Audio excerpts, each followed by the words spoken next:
গরম গরম কলার মোচার বড়া খেতে কিন্তু অসম্ভব মজা লাগে। আর এটা আমার অনেক প্রিয় একটি খাবার। আসসালামু আলাইকুম বন্ধুরা, কেমন আছেন সবাই? তো আজকে বাড়িতে দুইটি কলার ফুল আনা হয়েছিল। আমি কলার ফুল দুইটি ভালোভাবে পরিষ্কার করে ধুয়ে বেছে কুটে নিয়েছি।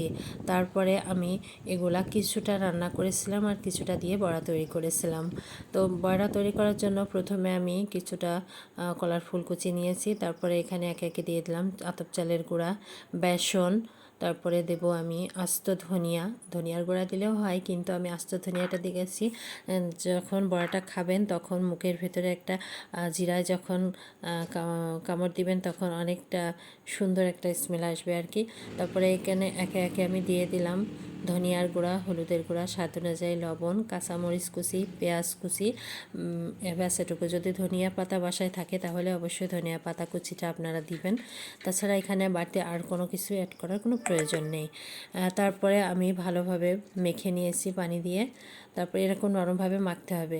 তারপরে মেখে আমি এগুলো এরকম শেপ দিয়ে তেলের ভিতরে ছেড়ে দিব। আর একটু সময় নিয়ে মুচমুচে করে ভাজতে হবে। আর একদম হাই হিটে কিন্তু ভাজা যাবে না, তাহলে ভেতরটা সব নরম থাকবে আর উপরে শক্ত হয়ে যাবে, এতে করে খেতে একেবারে ভালো লাগবে না। তো একটু সময় নিয়ে উল্টে পাল্টে মুচমুচে করে ভেজে নিলে কিন্তু অনেক মজা লাগে এই কলার ফুলের বড়াটা। তো আমি একবারে কিন্তু সার্ভ করতে পারিনি, আমি এক পাশ থেকে ভাজতেছিলাম আর সবাই খেয়ে নিচ্ছিল। তো অল্প কিছু আপনাদের সঙ্গে আমি শেয়ার করলাম আর কি।